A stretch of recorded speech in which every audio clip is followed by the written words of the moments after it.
మీ business ఏదైనా మీ ఊర్లో promotion చేయాలంటే అది సుమన్ టీవీతోనే సాధ్యం. ఇప్పుడే సంప్రదించండి.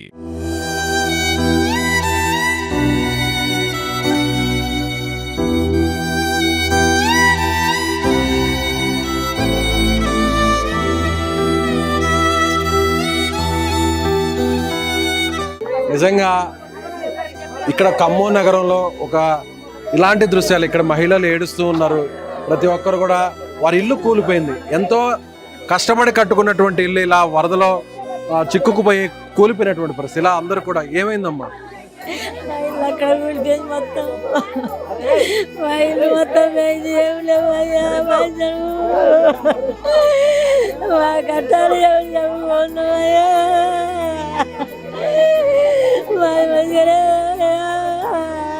మొత్తం కొట్టుకుపోయిందమ్మా ఇల్లంతా. మొత్తం కట్టుకుపోయింది, మొత్తం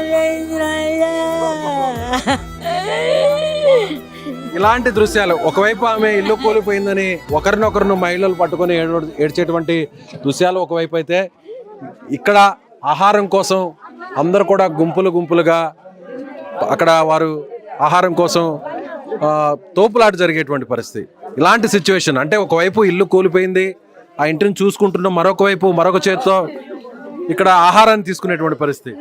కొట్టుకుపోదు అయ్యా, మమ్మల్ని కాపాడలేదయ్యా. మేము నలుగురు నా పిల్లగాడుకుంటానా, మా అన్నకుంటాడు తండ్రి. మేము మొత్తుకొని దండం పెట్టిన వాళ్ళు అక్కడ ఉన్నది 2వ ఫ్లోర్ మీద ఉన్నాము. మమ్మల్ని ఎవరు కాపాడలేదు. అది వస్తున్నాయి ఇవస్తున్నాయి అన్నారు, ఎవరు కాపాడలేదయ్యా. మేడు దాటలేపోయాను అయ్యా. నాకు పిల్లగాడు మా అన్నుకుంటే ఆయన ఉన్నాడు. ఇల్లంతా పూర్తిగా కూలిపోయింది, మొత్తం మునిగింది. పైకి ఎక్కినా మేము బతకమని ఏడ్చినాం అయ్యా. ఒకవైపు ఇల్లు కూలిపోయిందన్న బాధ, ఆకలితో అలమటిస్తున్నటువంటి దృశ్య పరిస్థితి, భయానక పరిస్థితి, దారుణమైన పరిస్థితి. అందుకోసం ఇలా ఫుడ్ తీసుకొచ్చి ఇలా ఫుడ్ కోసం కడుపు నింపుకోవడం కోసం 4 మెతుకులు నోట్లోకి పంపితేనే తిరిగి నడిచేటువంటి పరిస్థితి, బతికేటువంటి పరిస్థితి. కాబట్టి బాధ ఉన్నా కూడా కొంతమంది దిగమింగుకొని జీవితంలో ముందుకు వెళ్ళాలని ప్రయత్నిస్తున్నారు. కొంతమంది బాధను తట్టుకోలేక, ఓర్చుకోలేక ఏడుస్తున్నటువంటి దృశ్యాలు ఇక్కడ చూడొచ్చు. ఆహారంతో, ఆకలితో ఇబ్బంది పడుతూ కూలిపోయినటువంటి ఇంట్లోనే ఇలా భోజనం చేస్తున్నటువంటి పరిస్థితులు ఎక్కడ చూసినా కూడా ఇలాంటి దృశ్యాలే కనిపిస్తున్నాయి. ఎక్కడ చూసినా కూడా ఆకలితో అలమటిస్తున్నటువంటి పరిస్థితి. ఓవైపు కట్టుకున్న గూడు చెదిరిపోయింది, తెచ్చుకున్నటువంటి వస్తువులన్నీ పోయాయి, దాచిపెట్టుకున్నటువంటి ఇదేదీ మిగలలేదు. కట్టుబట్టలతో, ప్రాణాలతో మాత్రమే బయటపడినటువంటి పరిస్థితి.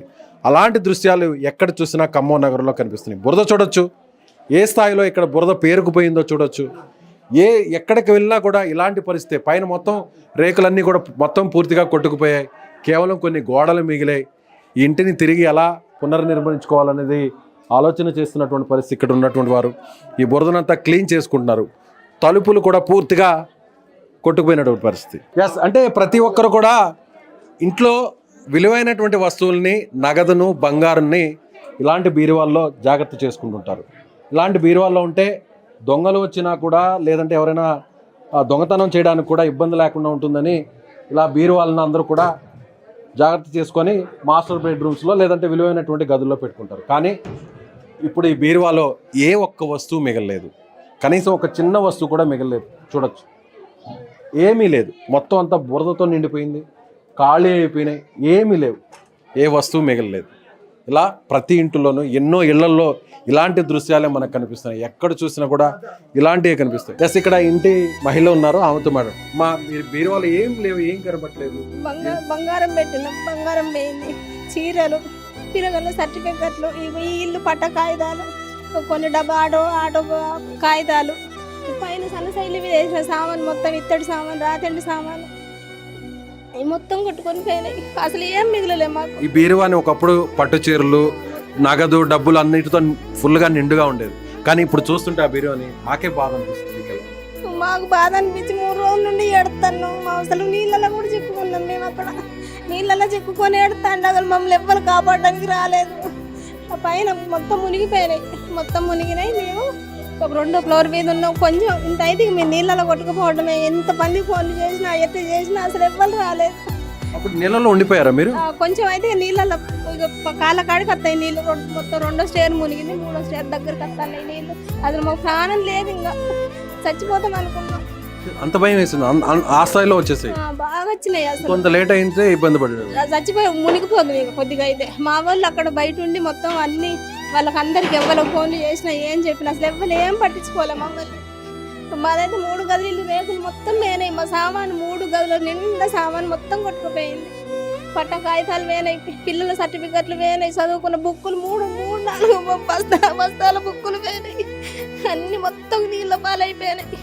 తలుపులు మొత్తం మొన్ననే చేపించుకున్నాం. తలుపులు, కిటికీలు, తలుపులు, గ్యాస్ బండ, గ్యాస్ పొయ్యి మొత్తం కొట్టుకొని పైన వేసినాం, రేకుల మీద వేసినాం. అట్లా అక్కడ అంత దూరం రావుగా ఈ పడ్డా ఈయనే ఉంటాయి, లే కింద పడ్డా ఈయన బురద అంటే కడుక్కుంటాం అనుకుని మొత్తం పైనుంచి పైకి వెళ్ళిపోయినాయి నీళ్ళు.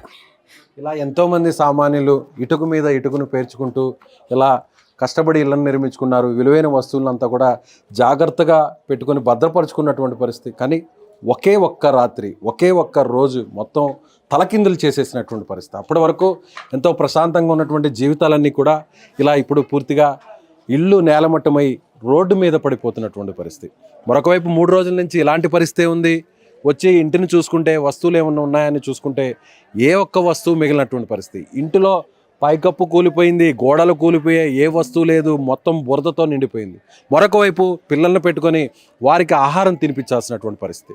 కొన్ని రోజుల తరపటి నుంచి కూడా ఎంత ఆలోచించినా, ఎంత బాధపడినా కూడా కడుపు నింపుకోకపోతే కాలం వెళ్ళదీయలేనటువంటి పరిస్థితి. కాబట్టి ప్రభుత్వం ఇచ్చే ఆహార ప్యాకెట్లు, స్వచ్ఛంద సంస్థల వారు ఇచ్చేటువంటి ఆహార ప్యాకెట్లను తీసుకుంటూ ఏడుస్తూ ఒకవైపు బాధ, మరొక వైపు ఆకలి, ఇలా ఎక్కడ చూసినా ఖమ్మం నగరంలో ఉన్నటువంటి అనేక ప్రాంతాలు, అనేక ఏరియాలు ఈ విధంగా ఇబ్బంది పడుతున్నటువంటి, నిజంగా ప్రతి ఒక్కరూ దాతలు కూడా ముందుకు రండి, ప్రభుత్వానికి అండగా నిలవండి. అలాగే సపోర్ట్గా ఉంటూ బాధితులకు సపోర్ట్గా ఇచ్చి, వరద బాధితులకు అండగా నిలిచి మీ చేతనైనటువంటి సాయాన్ని అందించండి. కెమెరామెన్ సాయితో విజయ్.